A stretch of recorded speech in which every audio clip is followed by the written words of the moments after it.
Bismillahirrahmanirrahim. Alhamdulillahi rabbil alamin. Ar-Rahmanir-Rahim. Maliki yaumiddin. Iyyaka na'budu wa iyyaka nasta'in. Ihdinas siratal mustaqim. Siratal ladzina an'amta 'alaihim ghairil maghdubi 'alaihim waladdallin.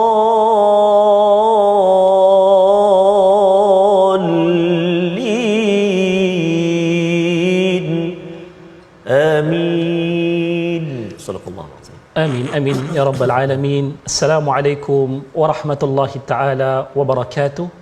Alhamdulillah wassalatu wassalamu ala Rasulillah wa ala alihi wa sahbihi wa man walah, amma ba'd. Alhamdulillah, kita baru sahaja mendengarkan bacaan pembukaan bagi bicara pada pagi ini ataupun pada tengah hari ini, tuan-tuan. Iaitulah bicara daripada sahabat yang sepentas dengan saya pada tengah hari ini, iaitu tak lain tak bukan yang berbahagia Al-Fadhil Ustaz Tarmizi Abdul Rahman. Apa khabar Ustaz? Alhamdulillah Syekhna. Insya-Allah tetap maintain dengan suara tu ya. Masya-Allah, mudah-mudahan Allah berikan kebaikan insya-Allah. Serat-serat basah tu yang mahal ya. Insya-Allah. Dan hari ini alhamdulillah kita akan memulakan tadabbur Al-Quran kita pada tengah hari ini dengan kita mulakan doa ringkas kita seperti mana kebiasaan. Itulah, marilah sama-sama kita mulakan dengan kalimah subhanaka la ilma lana illa ma 'allamtana innaka antal alimul hakim. Rabbi shrah li sadri wa yassir li amri wahlul 'uqdatam min lisani yafqahu qawli. Tuan-tuan yang dirahmati Allah, kita akan melihat terlebih dahulu sebelum kita meneruskan tadabbur pada pagi ini, iaitulah apa yang kita nak lihat daripada sinopsis bicara suratul Mulk. Namun sebelum kita lihat sinopsis tersebut, saya sarankan, saya cadangkan kepada tuan-tuan untuk sama-sama kita berkongsi paparan tuan-tuan yang tuan-tuan lihat sekarang ini, sama ada menerusi mana-mana media bersama-sama dengan rakan-rakan kita yang lain, terutamanya menerusi link FB kita ni. Minta dapat sebarkan, mudah-mudahan kebaikan My Quran Time ini bukan terhad kepada diri kita tetapi kepada semua. Marilah sama-sama kita melihat sinopsis kita pada hari ini, iaitulah apa yang kita akan dapat lihat menerusi perkongsian kita daripada muka surat 563 ini. Hari ini insya-Allah kita akan melihat antara isi penting yang kita akan lihat, iaitulah bermula daripada kita lihat bahawasanya Allah Subhanahu Wa Taala Maha mengetahui apa yang nyata dan apa yang tersembunyi, serta akan menundukkan bumi bagi hamba-hambanya. Dan di situ juga kita akan lihat pelbagai ancaman, peringatan yang tegas serta pelajaran kepada umat-umat yang terdahulu supaya menjadi pelajaran juga untuk kita. Dan di situ juga kita akan lihat betapa Allah Subhanahu Wa Taala mencela sekalian penyembah-penyembah berhala yang mana sebenarnya hanya sahaja Allah Subhanahu Wa Taala sahajalah yang akan memberikan pertolongan dan memberikan rezeki kepada sekalian makhluk-makhluknya, bukan yang selain daripadanya. Maka bagi kita memulakan perbincangan kita pada tengah hari ini, tuan-tuan, tak lain tak bukan kita nak dengarkan terlebih dahulu bacaan ayat-ayat suci Al-Quran daripada yang berbahagia Al-Fadhil Ustaz Tarmizi Abdul Rahman, yang kita nantikan suara beliau selalu. Dipersilakan Al-Fadhil Ustaz. Masya-Allah, jazakumullah khairal jazak. Terima kasih kepada Al-Fadhil Al-Ustaz Muhammad Syamsul Hakim Abdul Samad, guru kita, merupakan juga sahabat saya dan juga idola saya, juga guru kita semua. Alhamdulillah, hari ini, dan juga tak lupa pada tuan-tuan dan puan-puan, ibu ayah yang dikasihi dan rahmat Allah Subhanahu taala. Assalamualaikum warahmatullahi wabarakatuh. Apa khabar hari ini? Moga-moga terus bersemangat, ceria bersama dengan Al-Quran, dan moga-moga terus kita sama-sama berbahagia dengan kalam Rabbina, kalam Allah Subhanahu wa taala, Al-Quranul Karim. Kita hari ini berada di halaman 563. Ya, betul Ustaz. Allah Ustaz Syamah. Apa? Surah yang favorite lah kita kata, surah yang disukai dan surah yang sangat hebat. Subhanallah, semalam pun kita telah ikuti kupasannya, dan hari ini kita nak menyambung. Untuk permulaan ini, tuan-tuan dan puan-puan, ibu-ibu ayah yang dikasihi Allah Subhanahu taala sekalian, kita nak melihat ayat yang ke-13 sehinggalah ayat yang ke-18 dulu insya-Allah. Untuk pusingan yang pertama ini, kita nak baca sama-sama. Tuan-tuan dan puan-puan, ibu ayah sekalian, mari kita cuba bacaan murattal sabah insya-Allah. Sabah. Terbaik. Dia kata cuba tak jadilah. Cuba tak jadilah. Sabar je lah. Sabar je lah. Sabar je lah. Kita cuba taranum murattal sabah insya-Allah. Baca sama-sama. A'udzubillahi minasyaitonirrajim.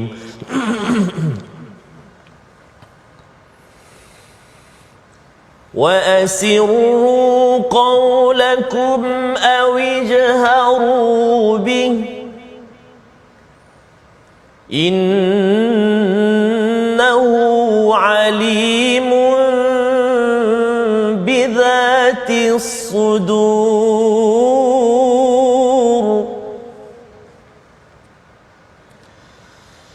ألا يعلم من خلق وهو اللطيف الخبير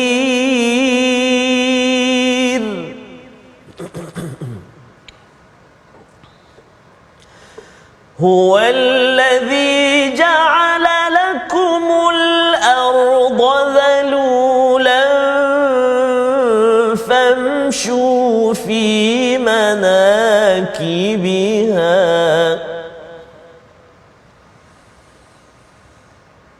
هو الذي جعل لكم الأرض ذلولا فامشوا في مناكبها وكلوا من رزقه وإليه النشور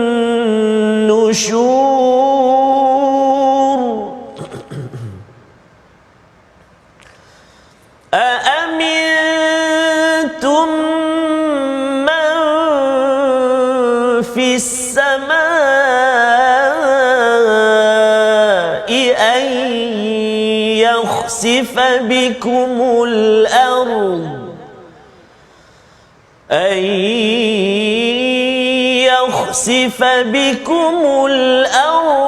فإذا هي تمور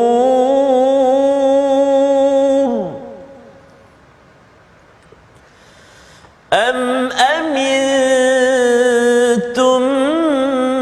من في السماء أن يرسل عليكم حاصبا فستعلمون كيف نذير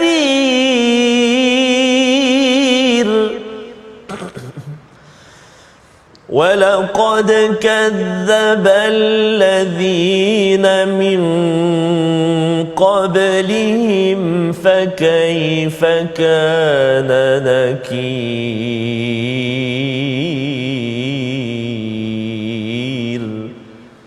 صدق الله العظيم. Sadaqallahul Azim.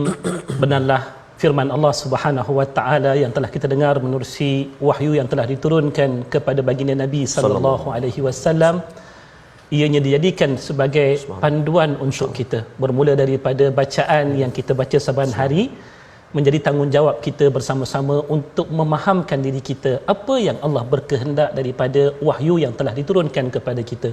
Alhamdulillah, Ustaz Tarmizi telah pun memulakan bacaan ayat suci Al-Quran sebentar tadi, yang mana inilah yang kita harapkan selalu, kita selalu dengar, kita selalu baca, kerana kita tahu daripada apa yang kita dengar, apa yang kita baca, mudah-mudahan ianya akan masuk dalam jiwa kita, seterusnya membuka hati kita untuk terus mendengar dan juga terus memahamkan diri kita berkenaan tentang tuntutan-tuntutan daripada Allah, begitu juga dengan larangan-larangannya. Hari ini tuan-tuan juga puan-puan, para penonton yang dirahmati Allah, kita menyambung bicara semalam yang mana kita melihat betapa Allah Subhanahu wa taala akan memberikan pembalasan atas apa yang dikerjakan oleh manusia di dunia. Allah. Apa sahaja yang kita buat, sama ada daripada sesuatu yang jelas nyata, begitu juga dengan yang tersembunyi. Maka di sinilah Allah Subhanahu wa taala memulakan bicara daripada ayat yang baru ini ataupun perbincangan baru kita ini pada ayat yang ke-13 ini. Allah menyatakan wa asirru qaulakum aw ijharu bi. Sama ada kita sembunyikan bicara kita ataupun kita nyatakan. Kedua-duanya akan diperhitungkan oleh Allah Subhanahu wa taala, kerana sifat Allah Subhanahu wa taala sesungguhnya dia mengetahui sekalian apa yang berada dalam dada-dada manusia.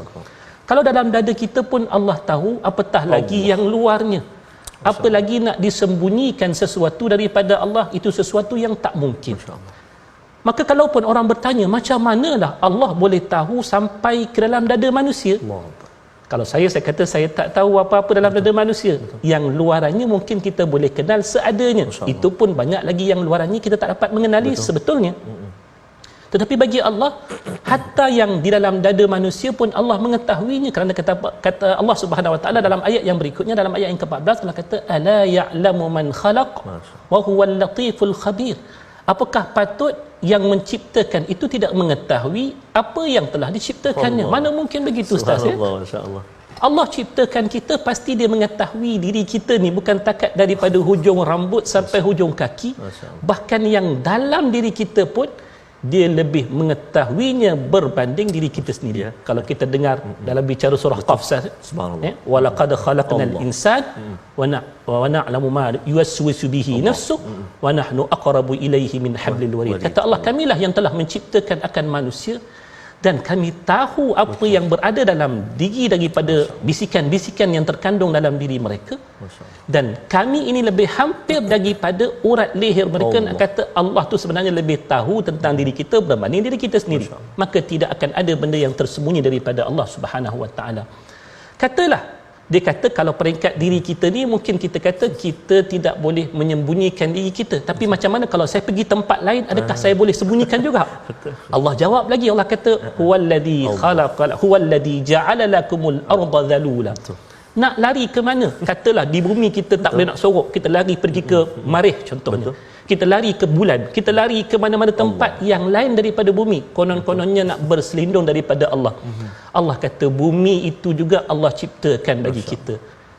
Kalau kita duduk di Kuala Lumpur sekarang ni, katalah kita lari pergi ke Thailand, kita pergi ke bumi-bumi yang lain, kita tetap takkan mampu untuk berselindung daripada pengetahuan Allah yang mana disebutkan di hujung ayat tersebut, wa huwal latiful khabir. Allah ini maha halus lagi maha mengetahui yang dalam ini, bukan takat pengetahuan yang biasa.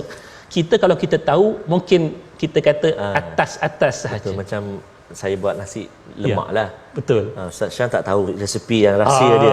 Boleh tapi makan je lah. Boleh rasa je lah. Tapi dia punya resipi dalam tu tak tahu. Contoh. Ustaz bubuh apa, kas-kas ke apa. Contohnya kan. Benda yang kita tak tahu apa yang di baliknya. Tetapi Allah Subhanahu Wa Taala pada sifat Al-Latiful Khabir ni, Ustaz, Subhanallahil Azim, dia pasti mengetahui setiap daripada apa yang dilakukan oleh hamba-hambanya. Bahkan kalau diikutkan pengetahuan Allah, kalau kita lihat dalam surah yang lain, Allah kata wa indahu mafatihul ghaibi la ya'lamuha illahu. Allah ceritakan dalam ayat tersebut betapa setiap daun-daun yang gugur itu pun Allah mengetahui mana yang jatuh dulu, mana yang jatuh kemudian. Kita tengok daun yang gugur daripada pokok semua samanya jatuh. Tapi Allah boleh tahu bagaimana daun yang jatuh itu satu demi satu apa yang gugur dulu. Lalu bila mana kita meyakini Allah Subhanahu Wa Taala Maha mengetahui segala-galanya, adakah manusia yang yakin dengan pengetahuan Allah sampai ke tahap ini boleh merasa aman daripada balasan Allah Subhanahu Wa Taala tanpa menanti kepada balasan akhirat? Sebab kita tahu di dunia ini kita juga ada Allah. Betul. Di akhirat juga dialah satu-satunya Maha pembalas ke atas segala makhluknya. Lalu bila mana kita hidup di dunia ini dengan pemerhatian daripada Allah, dengan pengawasan daripada Allah, Allah sebutkan pada kita, adakah mereka itu boleh merasa aman daripada Tuhan yang berada di langit, daripada membenamkan mereka dalam bumi bila mana kita melakukan kesilapan? Betul. Sesuatu yang pernah ditampilkan daripada umat-umat yang terdahulu. Kisah berkenaan tentang kaum Nabi Lut. Nabi Lut, Allah benamkan mereka sampai hilang kesan langsung. Bagaimana Allah benamkan Qarun sampaikan tidak ditemui, walaupun hartanya itu harta yang cukup banyak, satu harta pun tak ditemui, dibenamkan oleh Allah Subhanahu Wa Taala. Allah berikan juga peringatan, adakah orang-orang yang di bumi ini boleh merasa aman daripada datangnya ribut taufan yang akan menghancurkan mereka? Dalam ayat yang ke-17, am amintum man fis sama' ay yursila alaikum hasiba. Adakah kamu telah merasa aman terhadap Tuhan yang mana dia akan mengirimkan ke atas kamu badai yang disertai dengan batuan, sesuatu yang pernah berlaku kepada kaum apa sebelum daripada ni, kaum yang tertimpa dengan badai ini kaum 'Ad.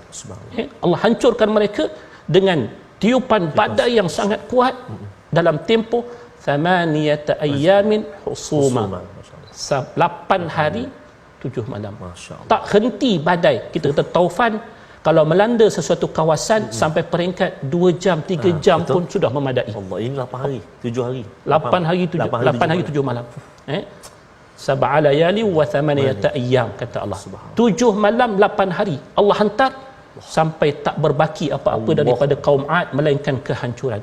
Maka kalau kita pernah mendengar perkara-perkara yang begini pernah Allah timpakan kepada kaum-kaum yang terdahulu, adakah kita tidak mengambil pengajaran daripadanya?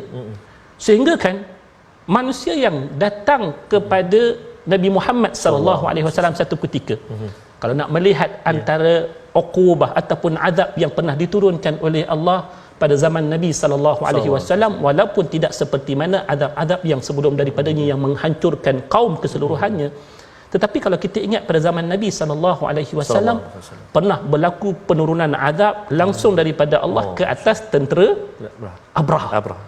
Peristiwa yang hampir sangat dengan ketibaan Nabi tahun yang sama Nabi dilahirkan. Pada tahun tersebutlah berlakunya Allah menurunkan balanya daripada langit, batuan yang dibawa oleh gerombolan burung yang dilepaskan ke atas Abrahah yang bertujuan nak menghancurkan Kaabah, sehingga kan dipersaksikan oleh manusia seluruhnya pada waktu tersebut. Bukan takat manusia di Mekah menyaksikan kehancuran. Kalau kita mendengar riwayat berkenaan tentang tafsir surah Al-Fil, sampai Allah menyebutkan alam tara kaifa fa'ala rabbuka bi ashabil fil, tidakkah kamu melihat bagaimanakah yang telah diperlakukan oleh Allah dengan tentera bergajah ni ustaz ya? Dahsyatnya macam mana tuan-tuan. Tak kala mana burung itu menjatuhkan batuan-batuan tersebut ke atas tentera-tentera Abrahah ini. Termasuklah Abrahah yang terkena batu tersebut. Allah Subhanahu wa taala sengaja membiarkan Abrahah ini terus hidup walaupun setelah terkena batuan tersebut, sedangkan sebahagian tenteranya telah pun terbunuh di tempat yang sama. Tetapi dalam keadaan dirinya yang terkena batuan tersebut, dia melangkah pulang ke bumi Yaman, dan bila tiba di bumi Yaman, daging-daging yang terkena dengan batuan tersebut jatuh berguguran satu demi satu di hadapan rakyat-rakyatnya yang sebelum daripada itu menyokong tindakan Abrahah untuk nak menyerang bumi Mekah. Inilah antara azab-azab yang sepatutnya bila mana kita mendengar pengkisahan daripada umat-umat yang terdahulu, ianya menimbulkan keinsafan. Walaupun satu ketika ayat ini diturunkan kepada kaum musyrikin untuk memberikan ancaman kepada mereka, tetapi diri kita yang selaku umat Nabi Muhammad, kita sendiri tidak boleh merasa aman daripada ancaman-ancaman yang sebegini seandainya kita memilih jalan yang lain daripada jalan ketaatan kepada Allah, daripada bersama-sama dengan Nabi sallallahu alaihi wasallam. Tetapi yang mengambil peringatan daripada ancaman sebegini siapa dia ustaz? Agak-agak sedikit orang yang sedikit satu. Yang keduanya orang yang sememangnya kita panggil orang yang telah pun memasakkan pasak iman dalam diri dia. Sebab perkara ini kalau kita katalah macam zaman kita ni lah, anak-anak muda kita kan diberikan ingatan jangan terjebak dengan najis dadah, jangan terlibat dengan lumba haram. Pelbagai kempen telah dibuat, contohnya benda-benda yang tak baik diminta daripada kita untuk menjauhinya tuan-tuan. Hatta bukan kita kata remaja-remaja lah, yang bapa remaja pun mungkin juga kita kata terlibat, so mungkin ya. Dengan sekalian macam ancaman yang telah pun diberikan oleh pihak yang berkuasa, tetapi adakah orang kesemuanya menerima ancaman tersebut ataupun kita panggil inilah satu peringatan ni dengan bentuk yang sama? Tidak. Ada yang menerimanya, orang-orang yang baik-baik, yang tak biasa buat jahat, yang tak biasa terjebak dengan benda tersebut, dia mungkin takut. Tetapi bagi mereka yang telah terbiasa dengan perbuatan tersebut, dia mungkin menganggap bahawasanya tidaklah perkara tersebut menggetarkan hati dia. Lantaran itulah Allah ceritakan dalam ayat yang ke-18 Ustaz tadi kan, Allah kata umat-umat yang terdahulu waktu menerima peringatan-peringatan daripada nabi mereka tentang ancaman yang sebegini, apa yang mereka buat? Kadzdzaba. Kadzdzab. Masya-Allah. Wa laqad kadzdzaba alladziina min qablihim. Masya-Allah. Tapi Allah kata, adakah orang-orang yang mendustakan itu dibiarkan begitu saja? Tak. Masya-Allah. Fa kaifa kana nakir. Allah kata dalam ayat tersebut, maka lihatlah bagaimana kemurkaan Allah yang datang setelah daripada peringatan diberikan. Kalau tak diberikan peringatan tak apa ustaz. Betul. Tapi dah diingatkan masih lagi buat, maka kemurkaan Tuhan itu besar semacam awal Betul. surah As-Saff. Betul.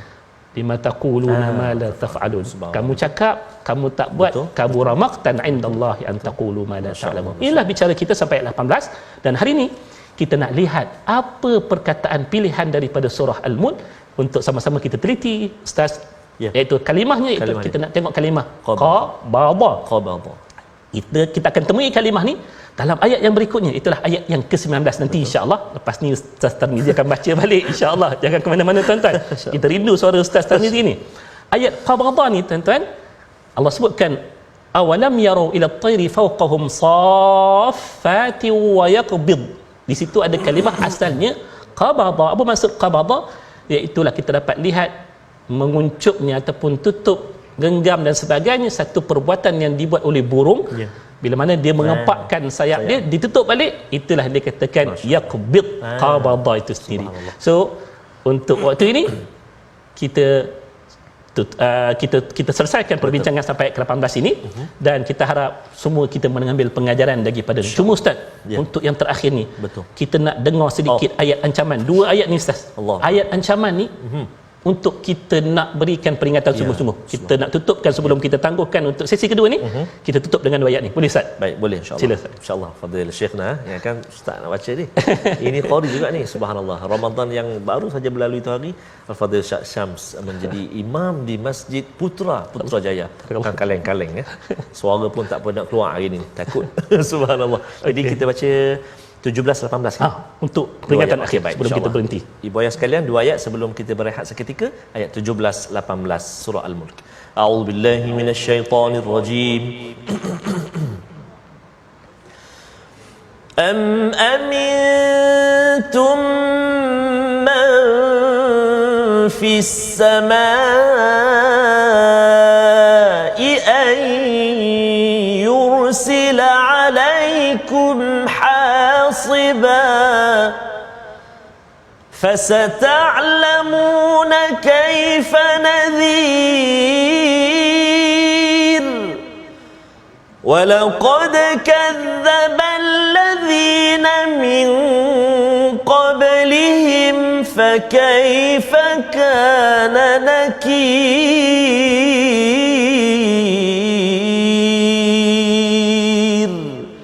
صدق الله العظيم.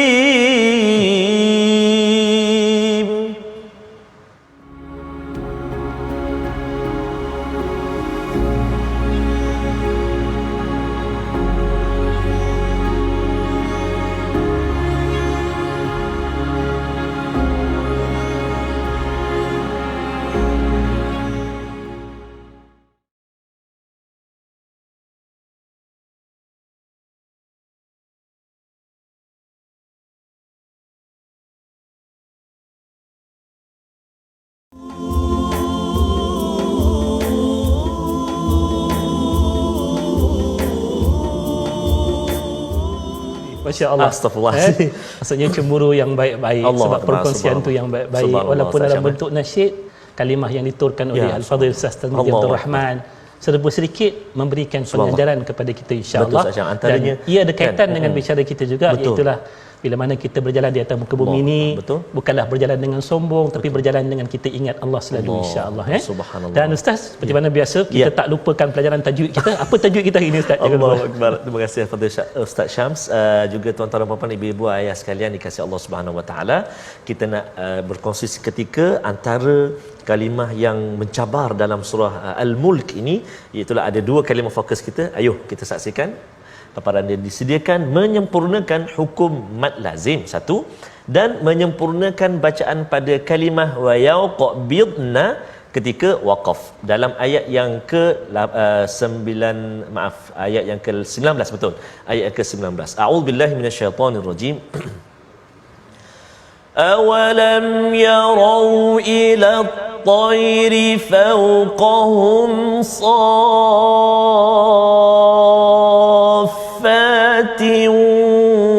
ويقبضن. Surah Azim ila akhir ayat. Serak pula Ustaz Syam. Allah.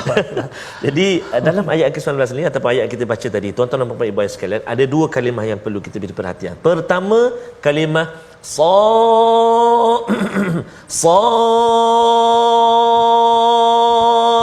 Safatin iaitulah mad lazim kalimi muthaqqal. Kita selalu jumpa dalam Fatihah. Ya. Waladdallin. Tapi berapa panjangnya ustaz kena sempurnakan tu? Betul. Fatihah mesti kena. Jadi ini antara latihan-latihan dia lah. Ustaz kan kita jumpa dekat ayat lain, surah yang lain. Jadi kadar bacaan dia 6 harakat sa tu. 6 harakat no discount. Tak boleh minta maaf. Hari raya ke apa ke tak ada jualan, tak ada apa discount. Mesti kena 6 harakat. Kemudian ada sabdu lepas dia. Fa atas fa tu ada sabdu. Huruf mat bertemu dengan huruf yang bersabdu selepas tu, itulah mat lazim kalimi muthaqqal 6 harakat. So kena latihlah nanti 6 harakat. Satu. Kemudian yang kedua, atau ada kalimah yang mencabar juga Ustaz Syamah, iaitulah pada kalimah wa yaqbid ketika waqaf tu. Apa sebab dia mencabar ustaz? Pertama, kita nak bunyikan qalqalah dia. Qaf. Kita jumpa satu. Qaf. Kemudian kita jumpa huruf ba yang dihimpit oleh dua huruf yang tebal, qaf dan juga dad. Jadi kalau silap hari bulan dia jadi tebal. Wa yaqbu. Oh, dia tebal. Satu. Dua dah. Qaf ba. Kemudian jumpa pula huruf dad yang sukun. Insya-Allah. Kemudian jumpa pula huruf nun yang kita matikan dia, kita sukunkan dia dengan sebab nak waqaf.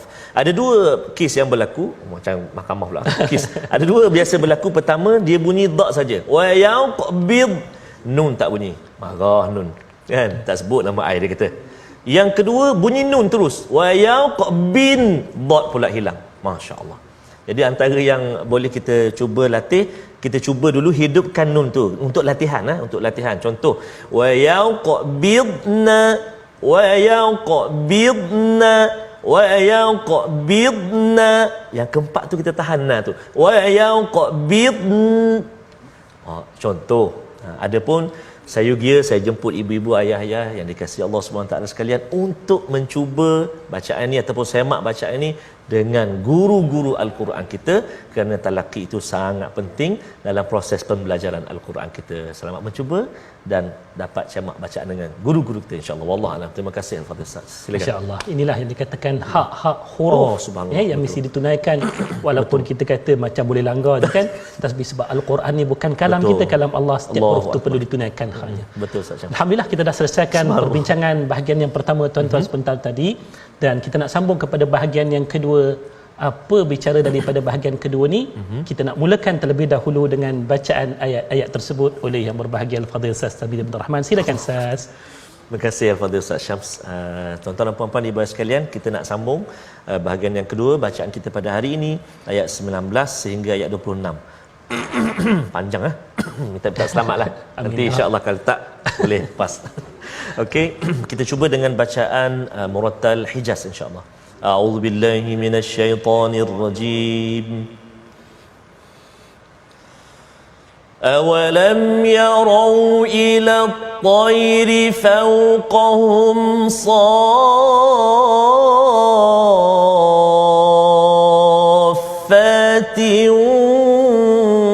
وَيَقْبِضْنَ مَا يُمْسِكُهُنَّ إِلَّا الرَّحْمَنُ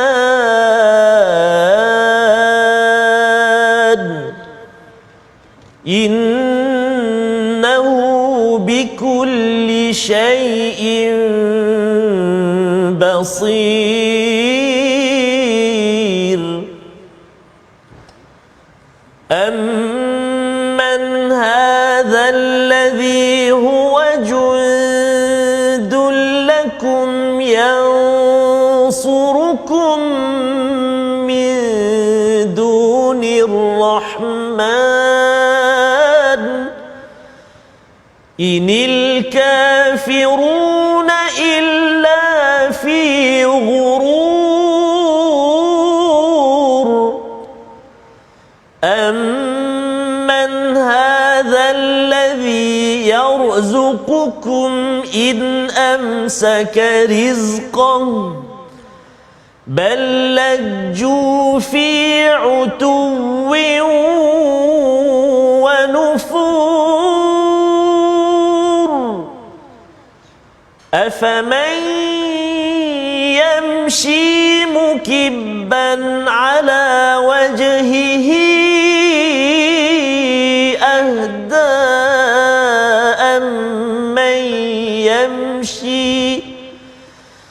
أفمن يمشي مكبا على وجهه أهدى أمن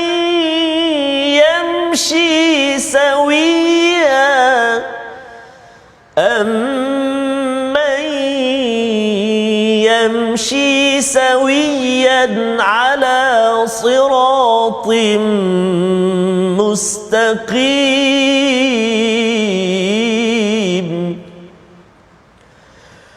قل هو الذي أنشأكم وجعل لكم السمع والأبصار والأفئدة قليلا ما تشكرون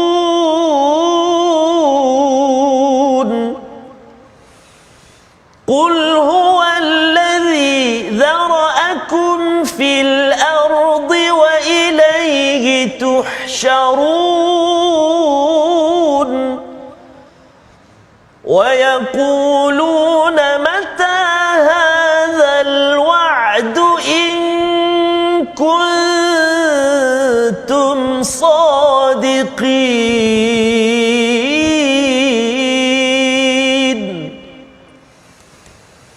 قل إنما العلم عند الله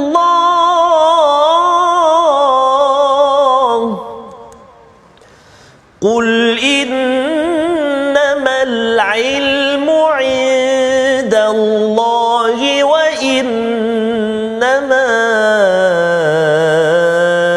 أنا نذير مبين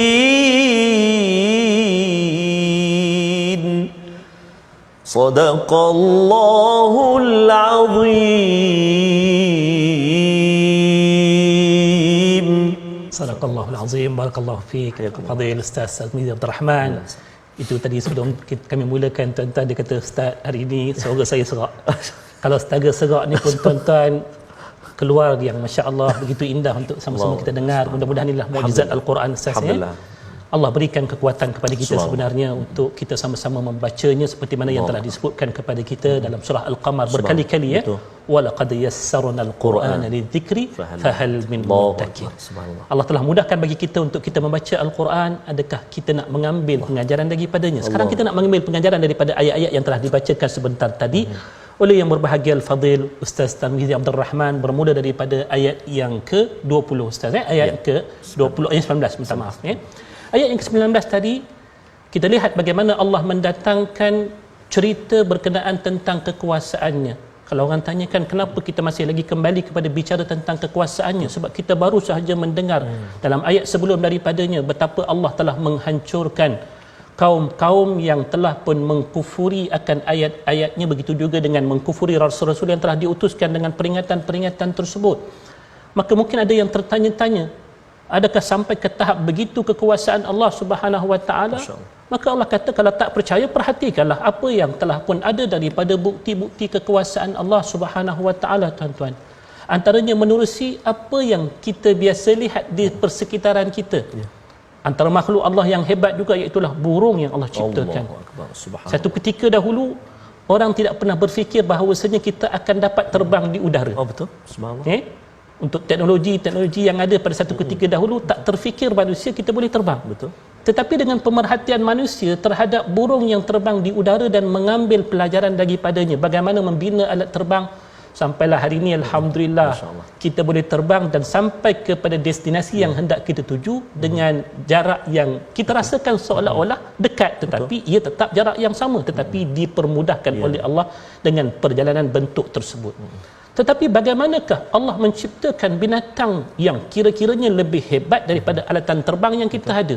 Kalaupun kita ada kapal terbang yang supersonik, ada jet-jet pejuang, tetapi keupayaan kenderaan-kenderaan ini masih lagi terbatas berbanding dengan keupayaan sebenar seekor burung. Masya-Allah. Cukup kalau kita lihat bagaimana manuver ataupun pergerakan burung itu terbang, kita tak boleh bayangkan bagaimana burung, contohnya kita ambil burung yang kecil lah, burung pipit Ustaz. Subhanallah. Dia boleh dengan lincahnya bergerak ke sana ke sini, yang Allah kata tengok macam mana dia bergerak, macam mana dia boleh buka sayap dan tutup seolah-olah ada alat kawalan remote yang tepat pada masanya. Macam mana dia landing pada sebatang dahan ranting yang kecil. Kita kalau kapal terbang, kalaupun dia hebat, dia perlukan landasan yang besar, kan? Tapi burung daripada ranting yang kecil tu dia boleh mendarat dengan begitu kemas tanpa sebarang kecederaan. Tak pernah kita dengar burung terbabas. Ada tak pernah. Ini kelebihan yang Allah berikan, hebatnya Allah Subhanahu Wa Taala. Bukan takat tu Allah suruh kita tengok juga. Bila mana kita berhadapan dengan keadaan-keadaan yang sukar, keadaan-keadaan yang susah, ada tak mana-mana tentera dalam ayat yang ke-20? Bila mana kita berhadapan dengan kesukaran, ada tak mana-mana tentera yang mana dia pasti akan dapat menyelamatkan kita dalam semua keadaan?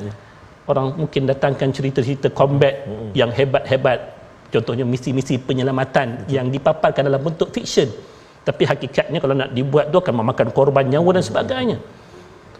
Tak ada makhluk yang betul-betul dapat menyelamatkan kita dalam semua senario kecuali dengan kuasa Allah sahajalah kita dapat melihat beberapa insiden yang kalaupun dilihat seolah-olah luar daripada jangkauan akal.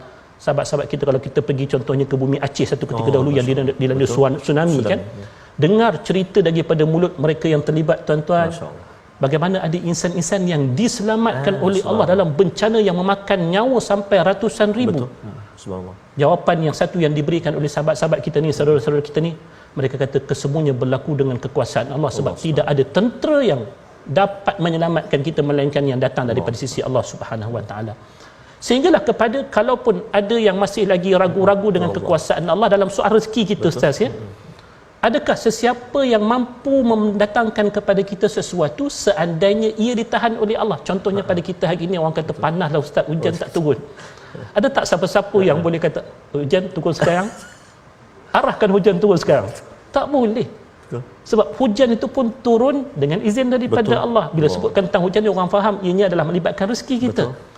Hujan turun ke hujan tak turun, semuanya datang daripada sisi Allah Subhanahu Wa Taala.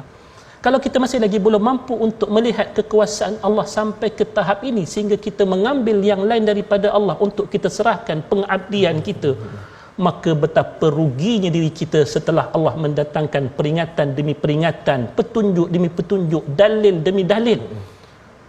Dah sampaikah pada jiwa kita kekuasaan Allah sebegitu hebat? Tetapi manusia yang masih lagi berperangai seperti mana yang telah Allah sebutkan dalam ayat sebelum daripada ini, kan kita dapat lihat walaqad kadzdzaba alladziina min qablihim fakayfa kana nakir.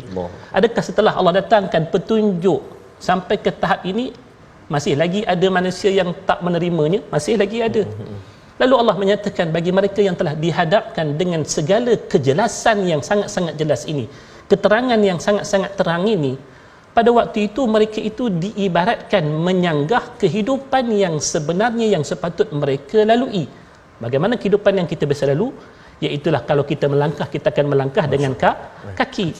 Orang yang hidup bertuhankan Allah Subhanahu Wa Taala dan mengabdikan diri mereka kepada Allah ialah orang yang lurus fikiran mereka. Pasal apa? Sebab mentauhidkan akan Allah itu merupakan satu fitrah. Apa yang menyanggah fitrah, maka kita katakan orang itu akan terkeluar daripada norma kebiasaan. Tak ada orang berjalan dengan muka. Tak ada orang berjalan dengan, kita kata, lain daripada kaki, melainkan orang-orang yang ada keupayaan yang khas, seperti mana kita kata sahabat-sahabat kita yang mungkin daripada kalangan OKU kan. Tetapi umumnya manusia akan berjalan dengan kaki. Manusia-manusia ini kata Allah, bila mana dia berjalan betul, maka dia akan ikuti jalan yang lurus yang akan menyampaikan dia kepada Allah, menyampaikan dia kepada matlamat hidayah yang Allah turunkan daripada wahyu-wahyunya. Tetapi kalau dia menyanggah kebenaran tersebut, ibaratnya dia sengaja memalingkan diri dia daripada keadaan norma tabi'i yang sebenar. Orang berjalan dengan kaki, kata Allah, adakah sama orang yang berjalan dengan wajah mereka? Afama yamshi mukibban ala wajhi, mukanya tertangkup ke tanah, kaki dia ke atas. Boleh fikir tak macam ni? Benda ni tuan-tuan, sewaktu Nabi SAW membacakan ayat ni, kalau kita lihat dalam hadis berkenaan tentang ayat ni tuan-tuan, para sahabat termenung mendengarkan ayat ini. Mereka tanyakan, bagaimanakah satu ketika ada manusia yang akan dibangkitkan pada hari kiamat dengan wajahnya tertangkup ke bawah, kakinya ke atas, dia akan berjalan dengan wajah. Hari ini dekat dunia alhamdulillah kita tak melihat keadaan ini tuan-tuan. Tetapi di akhirat akan ada manusia yang begitu diperjalankan oleh Allah sebagai balasan akibat kepada keingkaran dia, keengganan dia untuk tunduk pada Allah. Mereka bertanya pada Nabi, bagaimanakah kemungkinan benda ini berlaku? Maka Nabi jawab mudah. Nabi kata, sebagaimana Tuhan yang memberikan keupayaan kepada kita untuk berjalan dengan kaki, dia juga berkuasa untuk menjalankan manusia dengan wajah dia. Na'udzubillahi min dzalik. Ini keadaan yang kita minta lindung.